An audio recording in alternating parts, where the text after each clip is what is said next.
Natural justice എന്താ? Natural ജസ്റ്റിസിന്റെ കാര്യത്തിൽ ഇവിടെ വർക്ക് ചെയ്തവർക്ക് സ്വാഭാവികമായിട്ട് വിഷമം കണ്ടേക്കാം. അതിപ്പോൾ വർഷങ്ങളായി നമ്മളെല്ലാം പ്രവർത്തിക്കുന്നുണ്ട്. എല്ലാവരും വിചാരിച്ച രീതി എത്തുമോ? ഇപ്പോൾ നമ്മളൊക്കെ എന്തൊക്കെ ആഗ്രഹിച്ചു കാണും, എല്ലാവരും ആ രീതി എത്തുമോ? അപ്പോൾ ഓരോരുത്തർക്കും ഓരോ സാഹചര്യം മൂലം പാർട്ടി തീരുമാനമെടുക്കുന്നു. പാർട്ടിക്കറിയാം അതിൻ്റെ സാഹചര്യം എന്താണെന്ന്.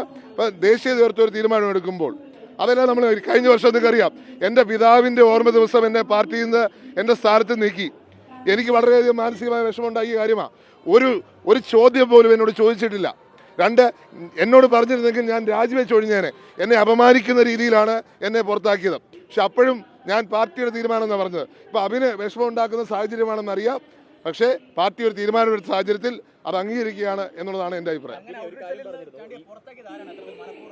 അല്ല, അതിലേക്കൊന്നും കടക്കുന്നില്ല. എല്ലാവർക്കും അറിയാം എന്താണ് കാരണമെന്നും എന്താ കാര്യമെന്നും എല്ലാവർക്കും അറിയാം. അതിൻ്റെ സാഹചര്യം ഞാനിപ്പോൾ വിശദമാക്കുന്നില്ല. പക്ഷെ ഒരു ദിവസം ഞാൻ പറയും അതിൻ്റെ കാര്യം എന്താണെന്ന് ഞാൻ പറയും. അതിന് ഞാനൊരു വിവാദത്തിനില്ല. ഇലക്ഷൻ കഴിയട്ടെ.